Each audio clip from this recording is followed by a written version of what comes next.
बिस्मिल्लाहिर्रहमानिर्रहीम। आप देख रहे हैं मीडिया पॉइंट 07।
अमीरुल मोमिनीन, आपको इस अवैस करनी से तो आम सा बंदा है, ऐसे बकरियां चरा रहा है बाहर, इतनी समझ बूझ भी इसको नहीं है। आपने फरमाया है वही, उन्होंने कहा जी है तो वही, करन का अवैस है। हजरत उमर हजरत अली को लेके उनके पास गए, बाहर बकरियां चरा रहा था। उसने भी देख के हैरानी का इजहार किया कि अमीरुल मोमिनीन आप? उसने कहा हाँ, तेरे पास एक फरियाद लेके आया। उसने कहा मैं? आप अमीरुल मोमिनीन हैं, आप मुराद मुस्तफ़ा, हमसे इतना ऊंचे मकाम पे मेरे पास फरियाद लेके आए हैं?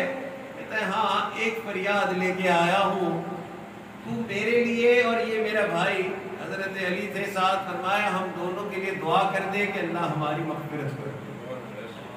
उन्होंने कहा हजरत मुझे माफ कर दे, मैं ये काम नहीं कर सकता। आप कहाँ, मैं कहाँ?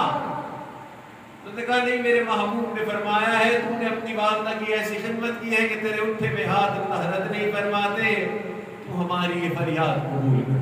चुनांचे उसने ये हाथ उठाए और हाथ उठा के दुआ की कि अल्लाह इन आने वाले मेहमानों की मग़फ़िरत कर। अल्लाह, तो जिन्होंने खिदमत की उनका क्या मकाम है। ये खिदमत करने वाला कामयाब तरीन इंसान है।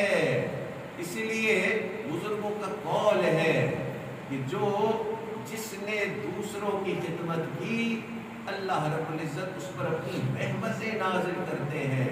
जो खादिम बना वो मखदूम बना, और जो अपने आप को देखता रहा वो महरूम बना। तो अदब का 4 उसूल। पहला उसूल ये है कि बड़ों की बात को गौर से सुना जाए। अदब का दूसरा उसूल कि बड़ों की डांट को अपने लिए रहमत समझा जाए। और अदब का तीसरा उसूल कि बड़ों की खिदमत को अपने लिए फलाहे दारैन समझा जाए। अदब का चौथा उसूल कि बड़े नाराज हो तो माफी मांग ली जाए। ये ना देखा जाए कि गलती इनकी है या गलती मेरी है, ये तो आपस में देखी जाती है।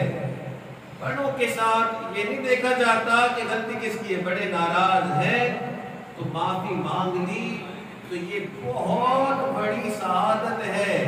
ठीक है, माफी मांगने में थोड़ा सा दिल जो है वो झुकता है, मगर इसमें मिलने वाला अजर अजीब गरीब है।